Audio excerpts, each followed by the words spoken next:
Hello student, आज का हमारा टॉपिक है circular flow of income in open and close economy. इसमें हम सबसे पहले देखते हैं कि इसका मीनिंग क्या होता है। The circular flow of income of circular flow is a model of the economy in which the major exchange are represented as a flow of money, goods and services और ईटीसी।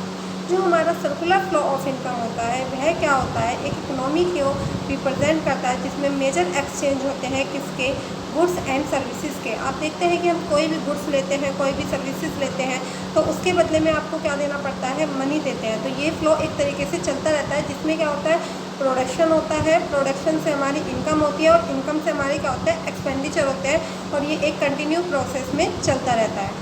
इसमें जैसे कि बताया गया है कि उत्पादन के विभिन्न साधनों के पारस्परिक सहयोग से ही उत्पादन संभव हो पाता है। उत्पादन के बहुत सारे साधन होते हैं जिसमें होता है भूमि होता है, पूंजी होती है, वेतन होता है। इन सब साधनों के सहयोग से ही क्या होता है, हमारा पूरा का पूरा जो उत्पादन है वो कंप्लीट होता है।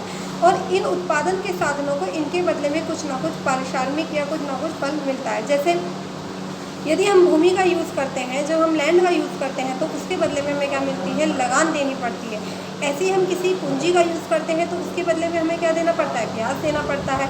ऐसे ही हम कोई प्रॉफिट कमाते हैं, ऐसे ही हमारे यहाँ पे अलग अलग टाइप से अलग अलग जो ये सोर्सेज होते हैं, इन हर सोर्सेज के बदले में इन्हें कुछ ना कुछ हमें क्या करना पड़ता है, देना पड़ता है। इसमें अब देखते हैं हम जैसे कि उत्पादन प्रक्रिया के अंतर्गत वस्तु तथा सेवाओं के प्रवाह के फलस्वरूप आय का सर्जन होता है। सिंपल सी बात है, जब भी हम क्या करेंगे, किसी वस्तु और सेवा का प्रवाह करेंगे, फ्लो करेंगे, तो उसके बदले में हमें क्या होगा, कुछ ना कुछ आय का सर्जन जरूर होता है। और फिर बताया गया है the circular flow of income represented money moving through the economy. जो हमारा सर्कुलर फ्लो ऑफ इनकम होता है वो क्या रिप्रेजेंट करता है, मनी का मूविंग, मनी की गति को प्रेजेंट करता है। किसमें, एक अर्थव्यवस्था में, एक इकोनॉमी में, कि हमारी जब भी हम कोई गुड्स लेते हैं, कोई सर्विसेज लेते हैं तो उसके बदले में क्या होता है, हमें मनी लेनी पड़ती है। मनी ऐसे ही इन तीनों चीज़ों का क्या होता है, फ्लो चलता रहता है।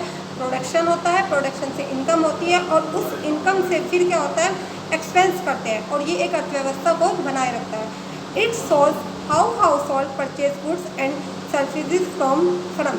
ये क्या शो करता है कि जो हमारे हाउस होल्ड होता है वो परचेज करता है फर्म से क्या, goods and services. By using the income they earn from firms by working for them. और जो फर्म होती है, फर्म की इनकम होती है किससे, इन सबको ये सब सोर्सेज देने से। क्या क्या, जब फर्म क्या होती है किसी गुड्स को और सर्विसेज को बनाएगी तो वो गुड्स और सर्विसेज किसको होगी, हाउस होल्ड को देगी। और उस हाउस होल्ड को जब वो गुड्स एंड सर्विसेज देगी तो उसके बदले में हाउस होल्ड उसे क्या करेगा, कुछ ना कुछ पेमेंट करेगा। जब हाउस होल्ड उसे कुछ पेमेंट करेगा तो उसकी सिंपल सी बात है डेफिनेटली कि उसकी इनकम होगी। और ये एक फ्लो क्या होता है, हमारी इकोनॉमी में चलता रहता है। फिर है firms use factors such as capital. Firm क्या होती है, कुछ फैक्टर्स यूज़ करती है। उन फैक्टर्स में मैंने आपको जैसे बताया कि कैपिटल होती है, हमारी लेबर होती है, हमारी लैंड होती है। तो उसके बदले में जैसे कैपिटल है, कैपिटल के बदले में हम कहीं पे अपनी कैपिटल लगा रहे हैं तो उसके बदले में हमें कुछ ना कुछ क्या होगी, पूंजी जरूर मिलेगी। तो पूंजी के बदले में हमें क्या मिलेगा, ब्याज मिलेगा, डेफिनेटली सी बात है। लेबर है, लेबर क्या होता है, जब भी कोई मजदूर क्या होता है कहीं पे काम करता है तो उस मजदूर को वहाँ पे काम करने के बदले में उसके लिए क्या मिलता है, पेमेंट मिलता है। वो क्या होता है, एक पारिश्रमिक के रूप में जिसे हम मजदूरी का नाम देते हैं। उसके बाद होती है लैंड। लैंड क्या होती है, लैंड एक भूमि है जिसपे कोई भी हम क्या करते हैं, इंडस्ट्री एरिया है, वहाँ पे कोई प्रोडक्शन करेंगे, उस प्रोडक्ट बनेगा और उस प्रोडक्ट के बदले में उसे क्या प्राप्त होगा, वहाँ से कुछ ना कुछ लगान प्राप्त होता है। House hold so they can produce the goods house hold purchase. और हाउस होल्ड क्या करती है, परचेज करती है, प्रोड्यूस करती है गुड्स एंड हाउस होल्ड उसको परचेज करती है। क्यों, क्योंकि वो उसे फैक्टर्स देती है फर्म का और फर्म उस फैक्टर्स के थ्रू प्रोडक्शन करती है और उस प्रोडक्शन को क्या होती है, फिर हाउस होल्ड परचेज करती है। देन अब चलते हैं हम डेफिनेशन की तरफ। देखो, अलग अलग राइटर्स अलग अलग टाइप से किसी भी डेफिनेशन को डिफाइन करते हैं।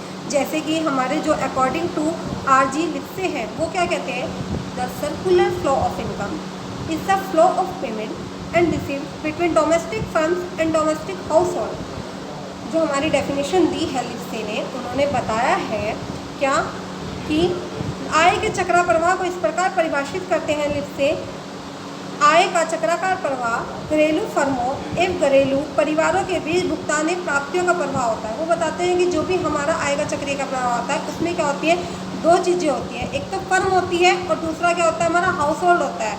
और फर्म और जो हाउस होल्ड होता है वो दोनों क्या करते हैं, इसको इस टाइप से रिप्रेजेंट करते हैं कि इसमें हमारी प्राप्तियाँ और भुगतान दोनों को शामिल किया जाता है। वो कुछ और भी बताना चाह रहे हैं इसके बारे में। इन्होंने बताया है कि आय का चक्रीय प्रवाह का ना तो कोई आरंभ होता है और न उसका कोई अंत होता है, वह क्या होता है, कंटिन्यू चलता रहता है। क्योंकि सिंपल सी बात है, किसी भी इकोनॉमी में क्या होता है, इनकम होती है, इनकम होने के बाद उससे प्रोडक्शन होगा, प्रोडक्शन से कोई प्रोडक्ट बनता है, उस प्रोडक्ट को खरीदने के लिए हम क्या करते हैं, कुछ ना कुछ खर्चे डेफिनेटली करते हैं और उन खर्चों से हमारा फिर से वही एक प्रोसेस चलती रहती है जिसे हम क्या कहते हैं, सर्कुलर फ्लो ऑफ इनकम। कुछ राइटर्स इसको अलग टाइप से डिफाइन करते हैं, कुछ कहते हैं कि नहीं, हमारे यहाँ पे फ्लो जो होता है अलग अलग टाइप से हो सकता है, कुछ इंडस्ट्री के उससे कहते हैं, कुछ एग्रीकल्चर के उससे कहते हैं, पर मेन जो इसमें होता है अलग अलग फर्मों के लिए अलग अलग चीज़ें डिफाइन की गई हैं। अब चलते हैं हम, जैसे कि what are the types of circular flow. यहाँ पे कहा गया है कि जो सर्कुलर फ्लो होता है उसके टाइप्स कौन कौन से होते हैं।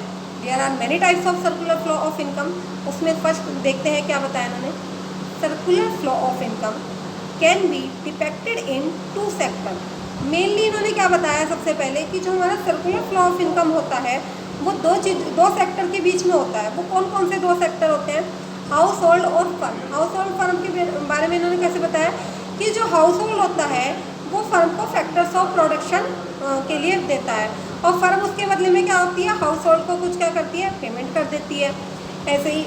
और फिर उससे क्या होता है, वो पेमेंट कर देती है और फर्म फिर क्या करती है, उससे कुछ प्रोडक्ट बनाती है और उस प्रोडक्ट को हाउस होल्ड फिर से परचेज करता है और फिर हाउस होल्ड उसे पेमेंट करता है। सही में इसमें एक फ्लो चलता रहता है जिसे हम क्या कहते हैं, सर्कुलर फ्लो ऑफ इनकम का। फिर आते हैं थ्री सेक्टर में क्या होता है पहले जैसे कि हमने 2 सेक्टर मॉडल पढ़ा था, तो 2 सेक्टर मॉडल में हमने देखा कि हमारे यहाँ पे हाउस होल्ड और फर्म दोनों थी। अब जो हमारा 3 सेक्टर मॉडल आता है उसमें हाउस होल्ड और फर्म तो होती है, हाउस होल्ड और फर्म के साथ साथ उसमें हम गवर्नमेंट को और इंक्लूड कर लेते हैं। क्यों, क्योंकि गवर्नमेंट जो होती है हाउस होल्ड और फर्म दोनों को क्या होती है, फैक्टर्स ऑफ प्रोडक्शन प्रोवाइड कराती है और जब वो उसे फैक्टर्स ऑफ प्रोडक्शन प्रोवाइड कराती है तो हाउस होल्ड से भी गवर्नमेंट कुछ लेगी और फर्म से भी कुछ लेगी। तो उसके बदले उससे क्या होता है, हमारा ये 3 सेक्टर मॉडल प्राप्त हो जाता है। इसमें वो क्या कर सकती है, डायरेक्ट टैक्स के थ्रू ले सकती है, वो इनडायरेक्ट टैक्स के थ्रू दे सकती है, उसको लैंड प्रोवाइड करा सकती है, उसको लेबर दे सकती है अपनी तरफ से कि गवर्नमेंट ने क्या करा, कोई कॉन्ट्रैक्ट दे दिया कि इसमें आपको प्रोडक्ट बना के देना है फर्म को और सेल क्या करेगी, उसको गवर्नमेंट करेगी। तो उसके ऊपर क्या हो जाता है, जो फोकस हो जाता है, एक तरीके से जो कमांड हो जाती है वो क्या हो जाती है, पूरी की पूरी गवर्नमेंट की कमांड हो जाती है। अब बात करते हैं 4 सेक्टर मॉडल की कि 4 सेक्टर मॉडल में क्या बताया। जो हमारा 4 सेक्टर मॉडल है उसमें बताया गया है कि हमारे पास हाउस होल्ड होता है जो 2 सेक्टर मॉडल में भी था, फर्म होती है वो भी 2 सेक्टर मॉडल में था, गवर्नमेंट जो 2 सेक्टर मॉडल में नहीं था जिसे हमने 3 सेक्टर मॉडल में पढ़ा है, और 4 सेक्टर मॉडल में आता है rest of the world. Rest of the world का मतलब होता है जो बचा हुआ पार्ट होता है वो हम 4 सेक्टर मॉडल में शामिल कर देते हैं। रेस्ट ऑफ द वर्ल्ड से देखते हैं हम क्या क्या, रेस्ट ऑफ द वर्ल्ड में इन्होंने कहा है कि जो हमारी फॉरेन कंट्री के साथ हमारा क्या हो जाता है, जो इम्पोर्ट और एक्सपोर्ट का वर्क होता है वो भी हम क्या करते हैं, सर्कुलर फ्लो ऑफ इनकम में ऐड करते हैं। वही कि हमारे यहाँ पे क्या होता है, 2 टाइप्स की आपको पता है, एक आपने क्लोज इकोनॉमी पढ़ी है और एक ओपन इकोनॉमी पढ़ी है। जब हम बात करते हैं हाउस होल्ड और फर्म के बीच के प्रोडक्शन की या सर्कुलर फ्लो की, तो वो क्या होता है, क्लोज इकोनॉमी होती है। क्लोज इकोनॉमी वह इकोनॉमी होती है जिसमें जो हमारा सर्कुलर फ्लो ऑफ इनकम होता है वो केवल क्या होता है, एक ही कंट्री के अंतर्गत होता है। जबकि जब हम बात करते हैं रेस्ट ऑफ द वर्ल्ड या 4 सेक्टर मॉडल की, तो जो 4 सेक्टर मॉडल में हमारा सर्कुलर फ्लो ऑफ इनकम होता है तो वो एक ही कंट्री के अंदर ना होके बहुत सारे फॉरेन कंट्रीज से भी उसका क्या हो जाता है, कॉन्ट्रैक्ट हो जाता है, उसका इंपोर्ट और एक्सपोर्ट का काम चलने लगता है। अब देखते हैं हम इसमें अलग अलग टाइप से इन्होंने बताया कि फर्स्ट सेक्टर मॉडल होगा, सेकंड मॉडल होगा, थर्ड मॉडल होगा और फिर 4 सेक्टर मॉडल होता है। इसके बाद हम जब बात करते हैं हमारा क्या आता है यहाँ पे, let us first start with the 2 sector model. यहाँ पे इन्होंने स्टार्ट करने की बात करी है किसकी, 2 सेक्टर मॉडल की। Thank you.